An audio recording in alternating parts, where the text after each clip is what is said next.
shelved again. It seems to be resuscitated. It's like the Frankenstein of, constantly back from the dead of proposed housing solutions. I'm going to start with Sarah and then Nithya, if you can address, I know you've endorsed it on Twitter. Can you talk a little bit about your feelings around SB50, your support of it, or any problems you might have with the proposed bill? So, maybe is everyone in the room familiar with SB50? Just maybe I'll give a brief overview.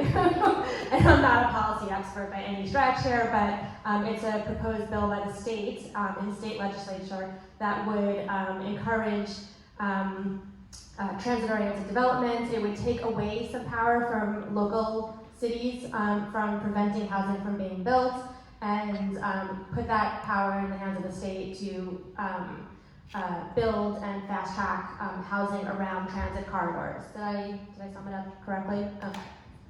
I know there's nuance, but feel free to go on into other parts of it.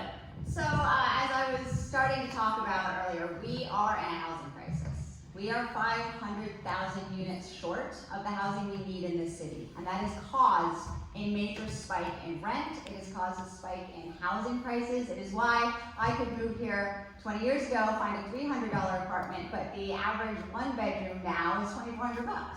That is a supply and demand issue. We have had a challenge in this city for 30 years where we have not been building.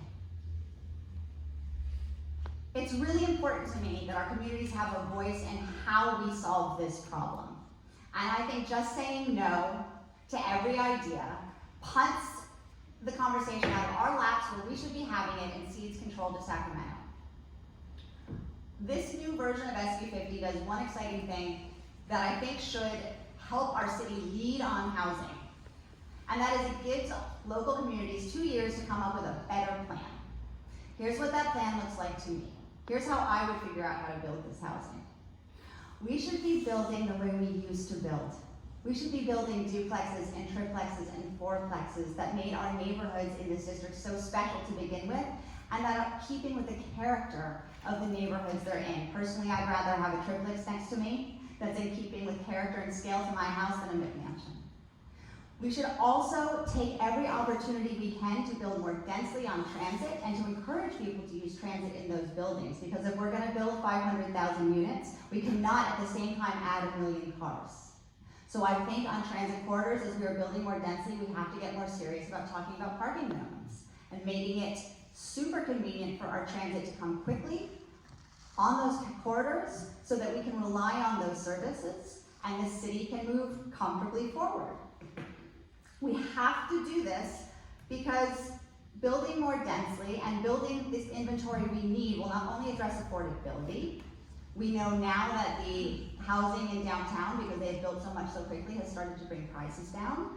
But it's also about climate action. It is more sustainable to build our communities like this, and it will help us address our homelessness problems. Because the fact is, when you are stuck in a tenant-landlord struggle that you can't get out of, you are stuck when you've got nowhere to go. If we have more inventory, we are protecting tenants in a true, real way. My friend who I moved here to see when I found a $300 apartment was bipolar. She got evicted all the time. There was always somewhere else to go. We need to rebuild a situation where when you are in crisis, your choice is the next housing unit, not the sidewalk. Thank you. Great, I'm going to toss it over to you. Thoughts on SB50? So I was at a housing justice conference last week, and I was listening to people talk about SB50, and people definitely have extremely strong opinions on it.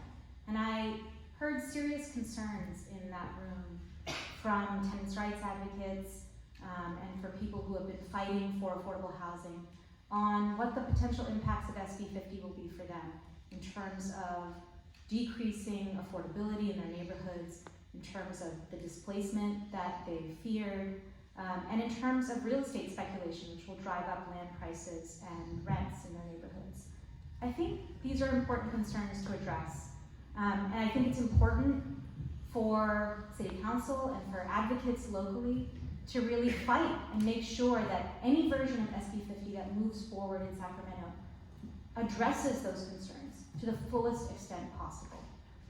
But I think as a city council member, my job, whether SB50 passes or not, remains the same.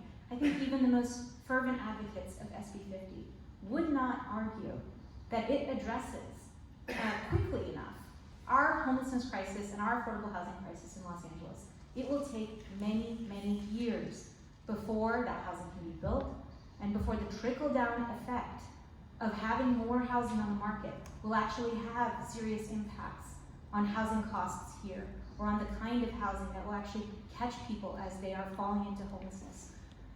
I think that what I need to do as a city council person is exactly what I've laid out in my plan, is to advocate for that deeply affordable housing that can act as a safety net and that can act as a first step for people stepping out of homelessness.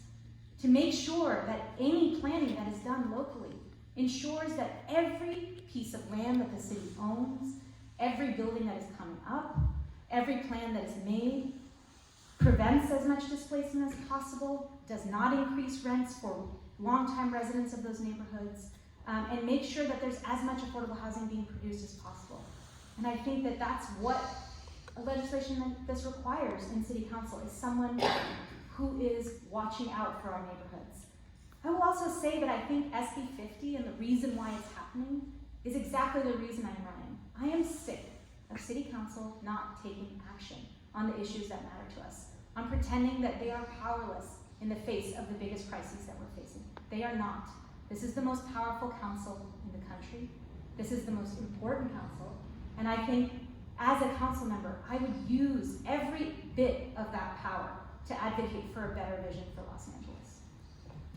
Thank you.